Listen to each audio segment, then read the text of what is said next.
What's up team, Coach Dan here for your Wednesday at-home WOD for the custom coaching track for July 2nd. Today, your workout begins with durability.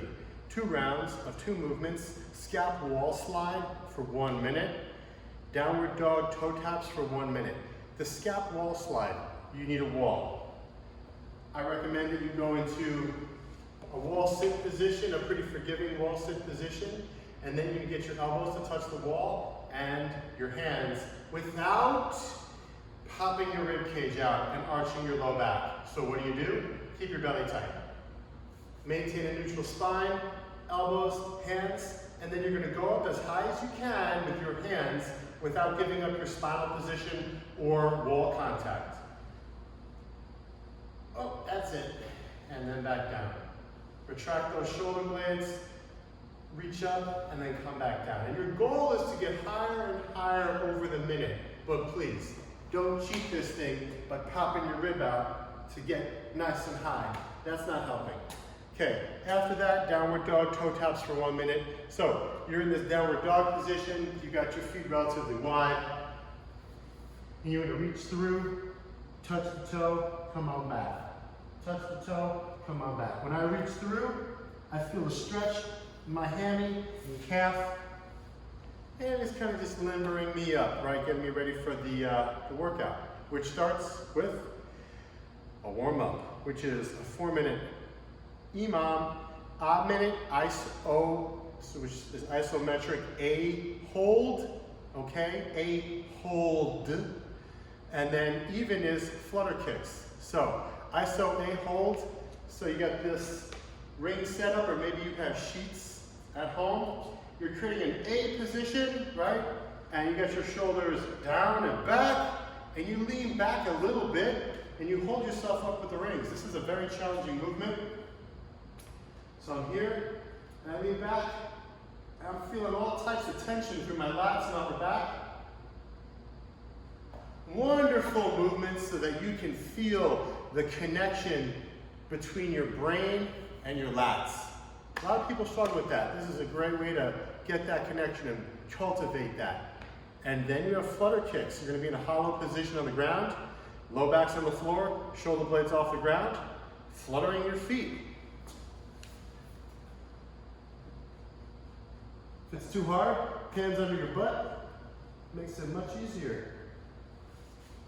You go through 2 rounds of that, and you're officially warmed up and ready for the WOD. The WOD is 1 round. 30 sheet rows, 40 hollow rock. 30 sheet rows, 40 tuck-ups. 30 sheet rows, 40 sit-ups. 30 sheet rows, and done. It's here. I recommend you write it down while you do it so you know what's what. So, sheet rows or ring rows. So, 30, but you have a total of 120. That's a lot of reps.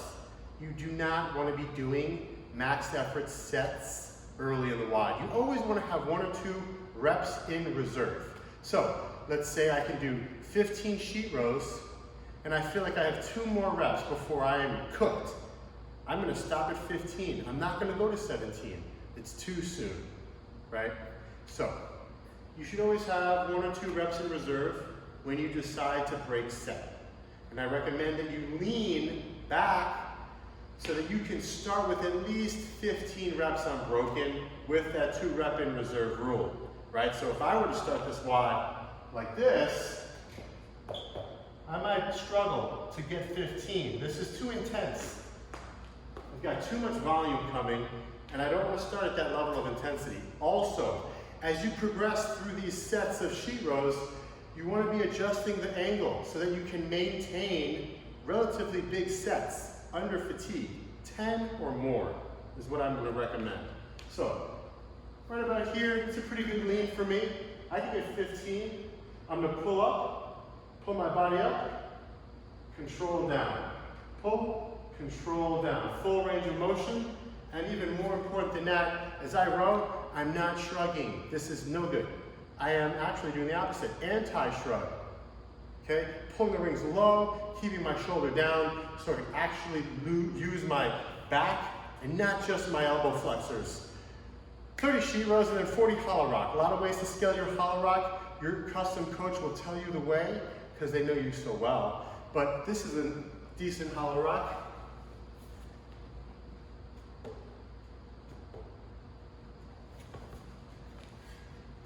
After that, 40 reps, 30 more sheet rows. Your second set of sheet rows, you're probably going to be a little fatigued, so instead of here, maybe you're there, which is a smart move. And then you have your 40 tuck-ups. A tuck-up starts in a hollow body.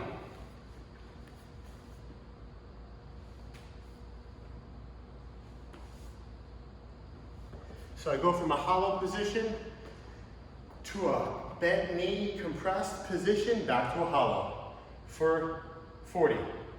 30 sheet rows and then 40 ab mat sit-ups. I know you know that, just a regular sit-up, and then 30 more sheet rows to finish. And at that point, you're done. Have a good workout, team. Have fun.